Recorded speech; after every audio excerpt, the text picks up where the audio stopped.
شروع اللہ کا نام لے کر جو بڑا مہربان نہایت رحم والا ہے۔ اے ایمان والو، اپنے معاہدوں کو پورا کرو۔ تمہارے لیے چرنے والے مویشی حلال کر دیے گئے ہیں بجز ان کے جو تمہیں پڑھ کر سنائے جاتے ہیں، مگر حالت احرام میں شکار کو حلال نہ جاننا۔ اللہ جیسا چاہتا ہے حکم دیتا ہے۔ مومنوں، اللہ کے نام کی چیزوں کی بے حرمتی نہ کرنا، اور نہ ادب کے مہینے کی، اور نہ قربانی کے جانوروں کی، اور نہ ان جانوروں کی جو اللہ کی نذر کر دیے گئے ہوں کہ جن کے گلوں میں پٹے پڑے ہوں، اور نہ ان لوگوں کی جو حرمت والے گھر یعنی بیت اللہ کو جا رہے ہوں اپنے پروردگار کے فضل اور اس کی خوشنودی کے طلبگار بنے ہوئے۔ اور جب احرام اتار دو تو پھر اختیار ہے کہ شکار کرو، اور کچھ لوگوں کی دشمنی اس وجہ سے کہ انہوں نے تم کو مسجد حرام سے روکا تھا تمہیں اس بات پر آمادہ نہ کر دے کہ تم زیادتی کرنے لگو۔ اور دیکھو، نیکی اور پرہیزگاری کے کاموں میں ایک دوسرے کی مدد کیا کرو، اور گناہ اور ظلم کی باتوں میں کسی کے ساتھ تعاون نہ کرو، اور اللہ سے ڈرتے رہو۔ کچھ شک نہیں کہ اللہ کا عذاب سخت ہے۔ تم پر مرا ہوا جانور اور بہتا لہو اور سور کا گوشت اور جس چیز پر اللہ کے سوا کسی اور کا نام پکارا جائے، اور جو جانور گلا گھٹ کر مر جائے، اور جو چوٹ لگ کر مر جائے، اور جو گر کر مر جائے، اور جو سینگ لگ کر مر جائے، یہ سب حرام ہیں۔ اور وہ جانور بھی جس کو درندے پھاڑ کھائیں، مگر جس کو تم مرنے سے پہلے ذبح کر لو، اور وہ جانور بھی جو غیر اللہ کے آستانے پر ذبح کیا جائے، اور یہ بھی کہ پانسوں سے قسمت معلوم کرو۔ یہ سب گناہ کے کام ہیں۔ آج کافر تمہارے دین سے نا امید ہو گئے ہیں تو ان سے مت ڈرو اور مجھی سے ڈرتے رہو۔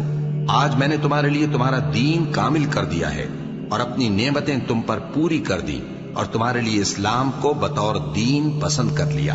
ہاں، جو شخص بھوک میں ناچار ہو جائے بشرطے کہ گناہ کی طرف مائل نہ ہو تو اللہ بخشنے والا ہے، بڑا مہربان ہے۔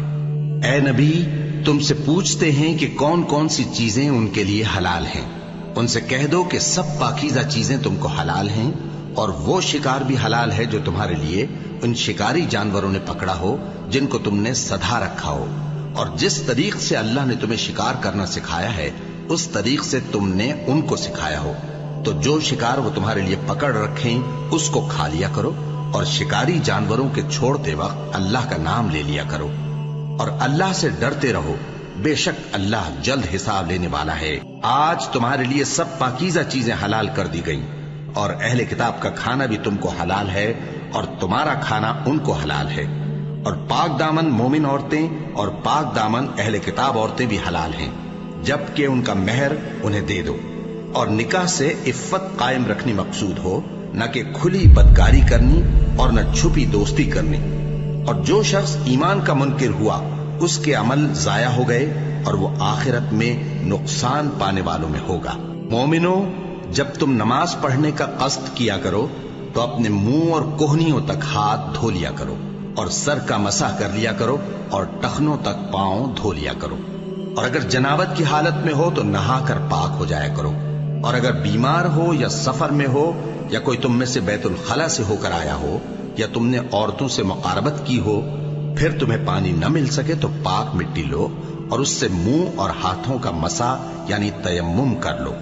اللہ تم پر کسی طرح کی تنگی نہیں کرنا چاہتا، بلکہ یہ چاہتا ہے کہ تمہیں پاک کرے اور اپنی نعمتیں تم پر پوری کرے تاکہ تم شکر کرو۔ اور اللہ نے جو تم پر احسان کیے ہیں ان کو یاد رکھو، اور اس کے عہد کو بھی جس کا تم سے قول لیا تھا، یعنی جب تم نے کہا تھا کہ ہم نے اللہ کا حکم سن لیا اور قبول کیا۔ اور اللہ سے ڈرو، کچھ شک نہیں کہ اللہ دلوں کی باتوں تک سے واقف ہے۔ اے ایمان والو، اللہ کے لیے انصاف کی گواہی دینے کے لیے کھڑے ہو جایا کرو، اور کچھ لوگوں کی دشمنی تم کو اس بات پر آمادہ نہ کر دے کہ انصاف ہی نہ کرو۔ انصاف کیا کرو کہ یہی پرہیزگاری کی بات ہے، اور اللہ سے ڈرتے رہو، کچھ شک نہیں کہ اللہ تمہارے سب اعمال سے خبردار ہے۔